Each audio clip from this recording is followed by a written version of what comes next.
Welcome back to the channel. Today we're going to be replacing the air filters on our 2010 AMG G55. Cockroach in there. What is that?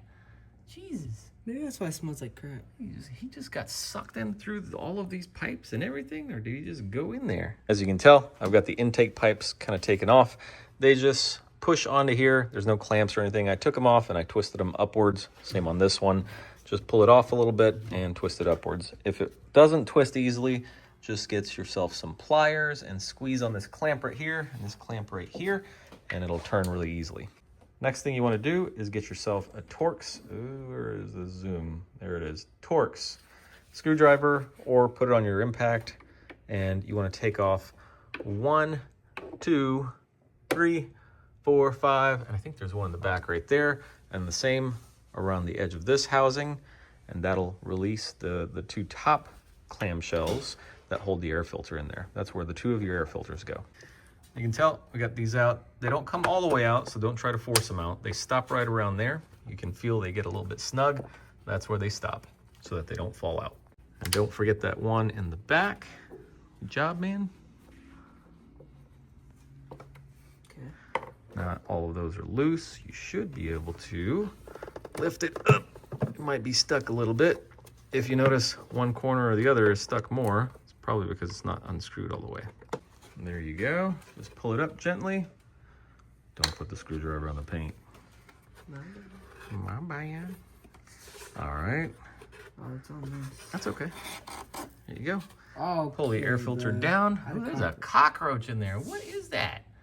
Jesus. Maybe that's why it smells like crap. He just got sucked in through all of these pipes and everything, or did he just go in there? Like he came in through the snorkel, through the pipe. Is he trying to hide in there? All right. Let's get the vacuum cleaner. Go ahead and take this filter out. This one? Yeah, you kind of peel it out of there. There you go. The top is supposed to be clean. Good. And we're gonna vacuum out the bottom of this before we put a new filter on there. Before we get that cleaned up, let's go ahead and take this one out too. One at a time. Make sure you don't pull the screws all the way out. Keep going all around. And like the last one, make sure you stop when it gets snug so that you're not pulling them out. God, I love this hood light. So normally these under hood lights, they go from this side to this side. They hang there. This DeWalt one is amazing. But on the G-Wagon, you've got these massive sections of fender on either side, and the hood gets narrow. So it's the light itself is too big to go that way to that way. So on this G-Wagon, usually I just lean it there and then hang the other side up here. And it's got these rubberized hooks so that they don't damage the paint or anything. All right, just pry it up. Come on, muscles. You got this. Coming out. All right, pry it up. That's it. There we go. Uh-oh. We pulled up the entire housing. It's like stuck. All right, while he's working on that, he is going to clean up. You want to see what's under here? Look at that. It's a cockroach. Ew. Vacuum everywhere under there. Got it? Here, vacuum it. And what? In there. I guess you can go right through here. There you go. Clean it all out. Now on that side, this little thing fell out. This goes in the top housing. It's just an additional little pre-filter that goes right up there. Those are usually clean. They don't really get dirty. If they are dirty, replace them, but I've never seen one dirty enough to replace it. We'll put that back in there before we put the filter in. We'll vacuum inside there. Make sure it's all nice and clean.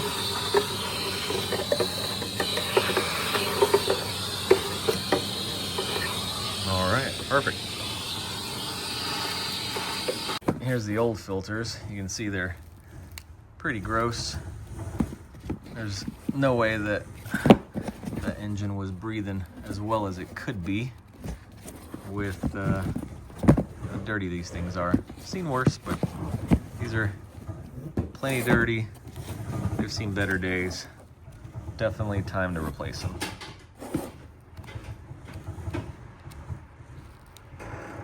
And we'll open up our brand new K&N high performance filter.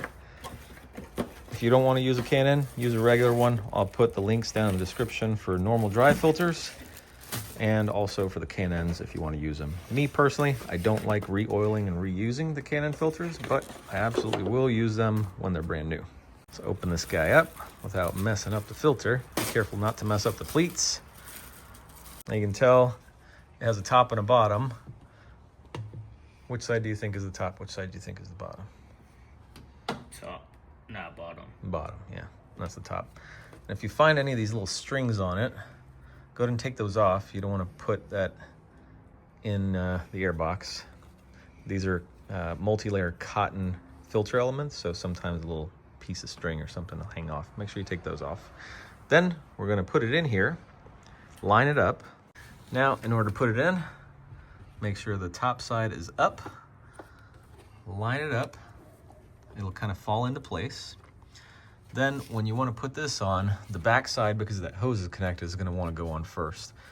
Make sure it doesn't get misaligned. So kind of use one hand here, one hand there. I got one hand on the camera, so I can't show you. There you go. So this side is totally misaligned. You see that? There we go. Make sure that all around, before you screw anything on, touch around the edges, make sure it's aligned and no parts of it are kind of standing up. Now we're going to tighten the screws back up. Good job.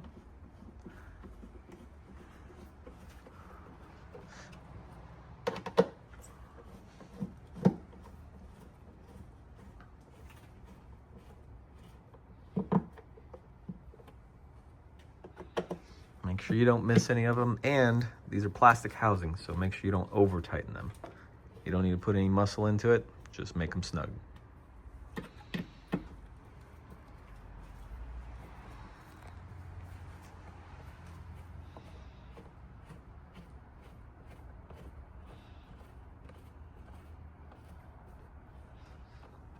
All right, you got one more here and one more here.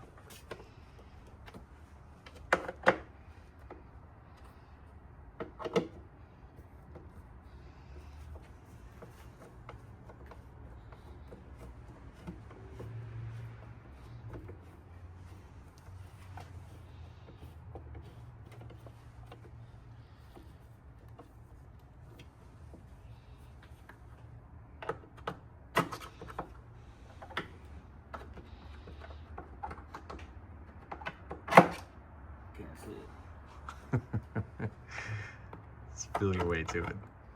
Found it? There you go.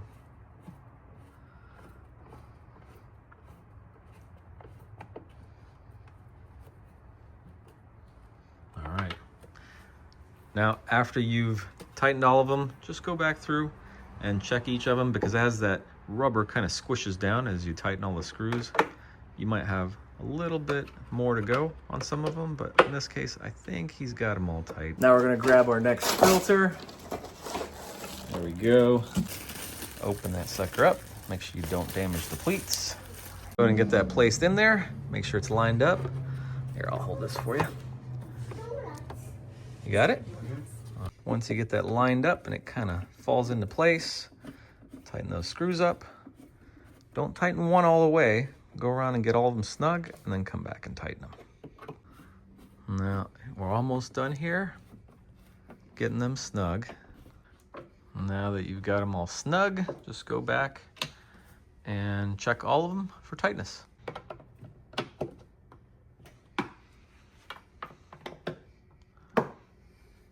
You want to keep this car for high school? Sure. You do? Yeah. Yeah. Isn't it too big for high school? Big. This one's small. So my son gets his official driver's license in a few months. I'm wondering, you want something else other than this? I mean, this one's like a go-kart. A go-kart. It's a very lifted go-kart. And now we're going to put our intake tubes on and we'll be all set to go. Tell everybody how old you are. 15. So if my 15-year-old son can do this, so can you. Just grab yourself a screwdriver, some basic hand tools, and you can replace your air filters. Don't go paying the dealership $400 to do it. I think it's about $400 to $500 for them to do this. It's crazy. You just need a few bucks worth of filters, and that's it. And maybe what? How long did this take? 30 minutes. 30 minutes? How long did it take? 10 minutes. 10 minutes. Yeah, it takes 10 minutes. Save yourself a bunch of money at the dealer. Replace your filters yourself. And just do this on a regular basis. If you live in an area with a bunch of construction or dust or by the ocean with sand in the air, do this every 6 months if you drive your car often. If you live in a really clean area, you still want to do this once a year. Keep everything breathing healthy and functioning well. Now we're going to give it a quick start just to make sure everything functions before we put the tubes back on. All right, sounds good. There we go.